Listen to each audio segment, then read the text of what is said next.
3 से पहले 0 की कोई वैल्यू नहीं, तो हम इसको कैसे पढ़ेंगे? 30, यहाँ पे आ गया डेसिमल पॉइंट, फिर क्या आ गया? 025, 30.025। अब आ जाओ डी पार्ट में, ये हमारा डेसिमल पॉइंट है, यहाँ से यहाँ तक कैसे पढ़ेंगे? 211, फिर डेसिमल, फिर 902, 211.902। ठीक। अब ई पार्ट देखो, इसको कैसे पढ़ेंगे? 12.241, 12.241। Is this clear? Right. Now we come to question number 3.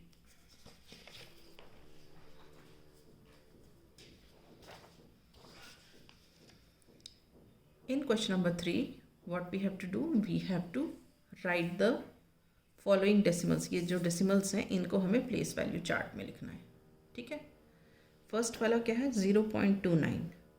Point कहाँ लिखा जाता है? वंस और टेंथ्स के बीच में, तो हमने लिखा दिया यहाँ पे डेसिमल पॉइंट। ठीक है। डेसिमल पॉइंट के बाद क्या है? 29, तो यहाँ लिखो 2, यहाँ लिखो 9, यहाँ क्या है? 0, तो ये लिखो 0 वंस में, तो 0 वंस, 2 टेंस, 9 हंड्रेड्स। अब आपको लिखना है बी पार्ट, 2.08। सबसे पहले आप लगाओ डेसिमल, डेसिमल के बाद क्या है? 0 और 8, डेसिमल से जस्ट पहले क्या है? 2, तो आप यहाँ लिखोगे 2, तो क्या हो गया B part? 2 once and 8 hundreds. ठीक।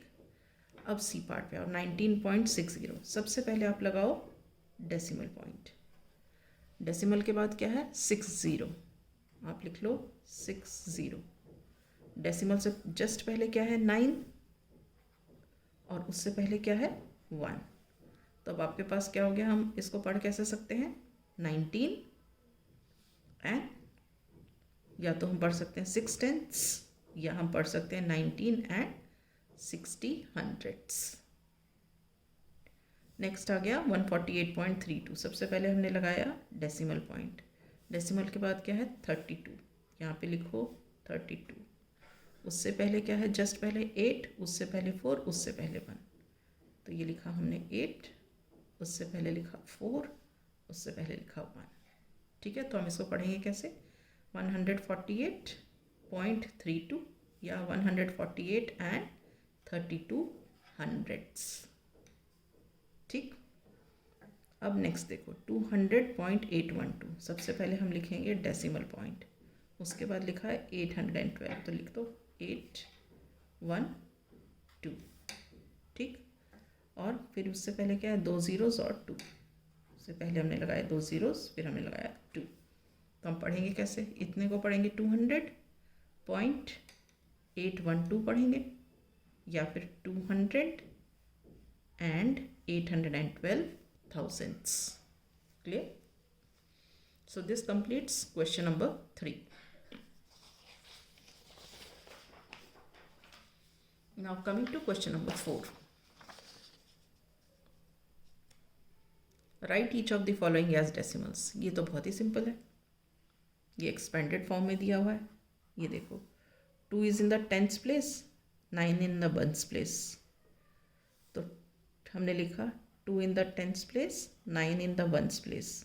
वंस प्लेस के बाद डेसिमल आता है, फिर ये क्या है? 4/10 मतलब 4 in the tenths place, and 1/100 का मतलब 1 in the hundredths place। तो ये आंसर हो गया 29.41। ठीक। अब यहाँ पे देखो लिखा है 137, हमने लिख दिया 137।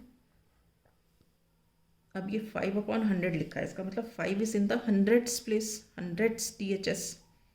तो हंड्रेड्स प्लेस से पहले टेंथ्स प्लेस भी होता है, तो हम क्या करेंगे? टेंथ्स प्लेस के लिए 0 लगा देंगे और फिर हम लिखेंगे 5।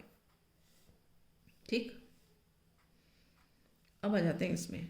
अब ये देखो, ये जो 7/10 है ये टेंथ्स प्लेस है, मतलब डेसिमल के बाद वाला, तो हम डेसिमल लगा देंगे। अब डेसिमल के इधर में कुछ नहीं है, तो इसलिए 0 लगा देंगे। अब 7 in the tenths place, 6 in the hundredths place and 4 in the thousands place. ठीक. नाउ दिस वन 23, हमने 23 एज इट इज़ लिखा. 0.2 इन द टेंथ्स प्लेस. अब देखो हंड्रेड्स प्लेस मिसिंग है तो उसके लिए हमने लगा दिया 0. फिर 6 in the thousands place. Clear. उसी ई पार्ट देखो 725, तो 7 in the hundreds place, 2 in the tenths place, 5 in the ones place, फिर डेसिमल आया, फिर 9 इन द हंड्रेड्स प्लेस. तो इससे पहले टेंथ्स प्लेस नहीं है तो उसके लिए हमने 0 लगाया. फिर 9 इन the hundreds place. Is this clear? Right. So with this, I wind up my class today. In the next class, I shall start with question number 5.